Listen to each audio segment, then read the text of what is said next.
Kanalıma hoş geldiniz. Sonbahar ayında bir türlü çiçek açmayan orkideler kış ayında nasıl uyandırılır? Bununla ilgili sizlere 4 önemli püf noktadan bahsedeceğim. Kışın orkideleri çiçeklendirmek mümkündür. Bunun için mutlaka orkide bakımını gözden geçirmeniz gerekiyor.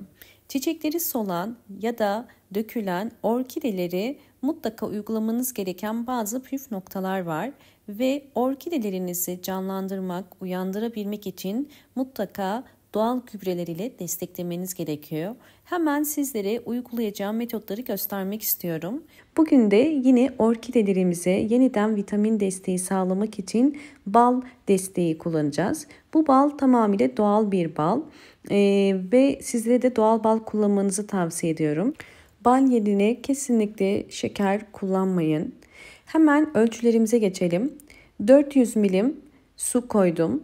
Suyun üzerine 1 çay kaşığı kadar bal koyacağım. Bal özellikle toprağın pH dengesini dengeler. Evde çiçek besliyorsanız mutlaka orkide toprağını ya da diğer çiçeklerinizin toprağını verimli hale getirmeniz gerekir.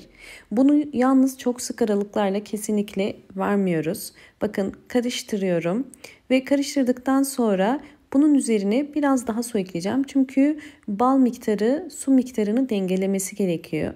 Yani toplamda ben 1 litre su kullanmış olacağım.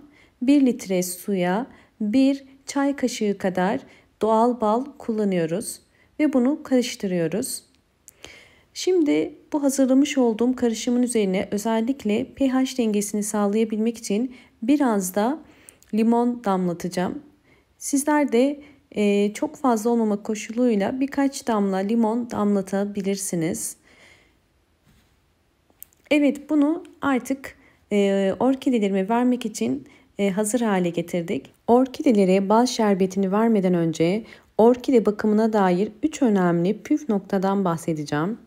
Birinci püf nokta, daha önce çiçek dalı vermiş ve de sararmış orkide dallarını kesmeliyiz. Ve bu dalı kestikten sonra orkidenin yeni çiçek dalı çıkarmasını kolaylaştıracağız. Özellikle uzun süre budama yapılmayan orkidelerde maalesef bu dal bu şekilde sararabiliyor. Bu yüzden budamayı geç yapmayın. Çiçeklerini döker dökmez. Bu çok önemli bir püf nokta.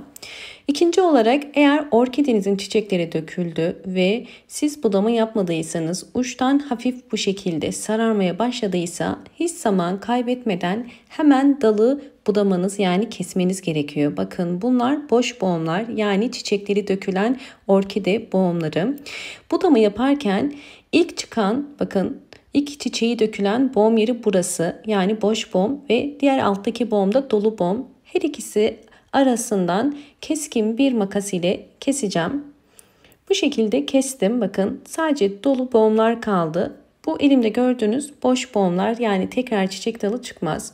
Bu orkidenin dalının sararmasının devam etmemesi için ben üzerine biraz toz tarçın döküyorum. Çok fazla değil, sadece uç kısmına antioksidan özelliği olduğu için bu kısmın dalın sararmasını engelleyecektir. Fakat eğer siz dalı çok uzun süre budamadıysanız ve dalın bir kısmı, yarısı sarardıysa bu dalı kurtaramayabilirsiniz. Bu yüzden budama yaparken geç kalmayın.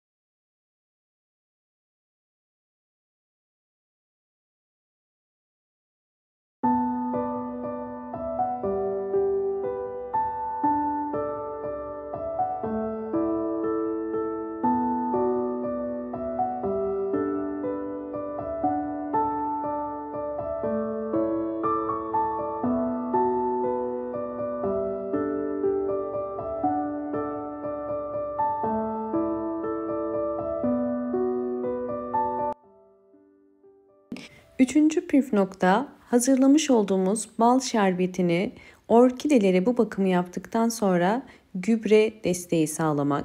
Her bir orkide saksısı için 5 yemek kaşığı kadar sıvı bitki besini, doğal gübre orkidelere yeterli olacaktır. Yalnız şunu belirtmek istiyorum. Bal şerbetini kesinlikle çok sık aralıklarla kullanmıyoruz.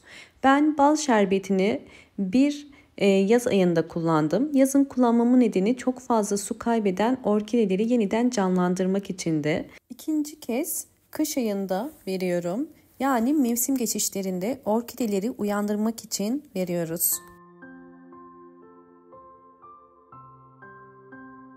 Sonbahar ayında özellikle solan, artık gücü kalmayan ve çiçek dalı çıkarmayan orkideleri yeniden uyandırmak hem de yeniden vitamin desteği sağlayarak orkidelerimizin toprağının pH dengesini sağlıyoruz.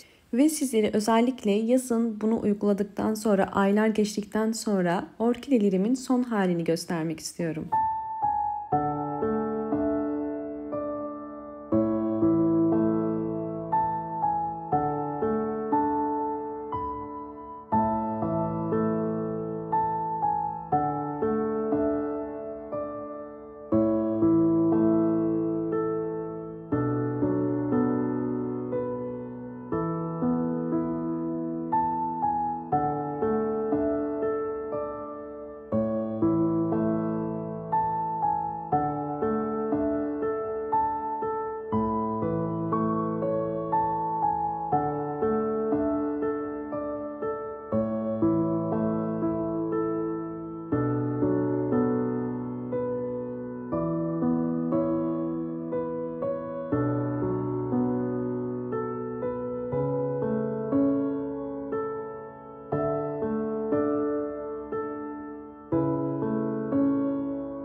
Videomu buraya kadar izlediyseniz ve beğendiyseniz hemen beğen tuşuna basıp kanalıma da abone değilseniz eğer bana destek olmak için abone olursanız çok mutlu olurum. Gördüğünüz üzere orkidelerim bol çiçek açmaya devam ediyorlar.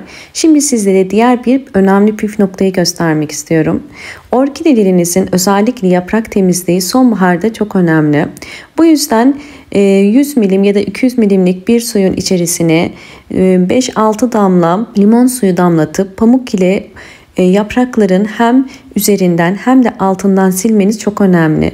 Eğer böcekler, hastalıklar varsa bunu rahatlıkla görebilirsiniz. Özellikle yaprak altı da çok önemli. Yaprak altında bir takım böcekler çıkabilir ve biz bunu sildiğimiz zaman fark edebiliriz.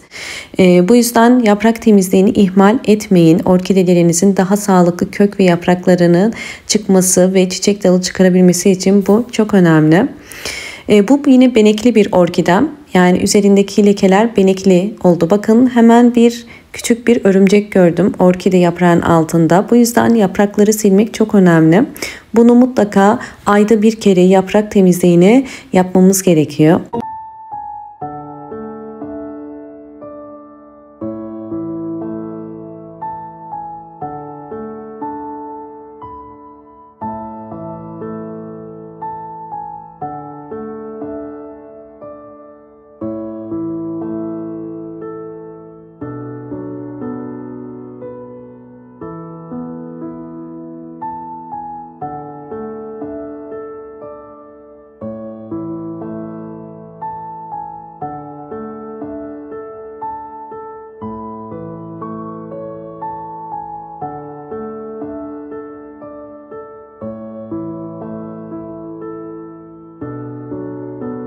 Evet, yaprakların bakın arasındaki farkı görüyorsunuz. Bu orkideme özellikle bal şerbeti vermiştim yazın ve üst çıkan yaprakların hepsi çok dik ve daha sağlıklı. Alt yapraklar ise gördüğünüz üzere yumuşak. Yani vermiş olduğumuz bu vitaminler ve yaprak bakım temizliği orkidenizi canlandırır. Yaprakları canlı, sert ve daha da sağlıklı hale gelir.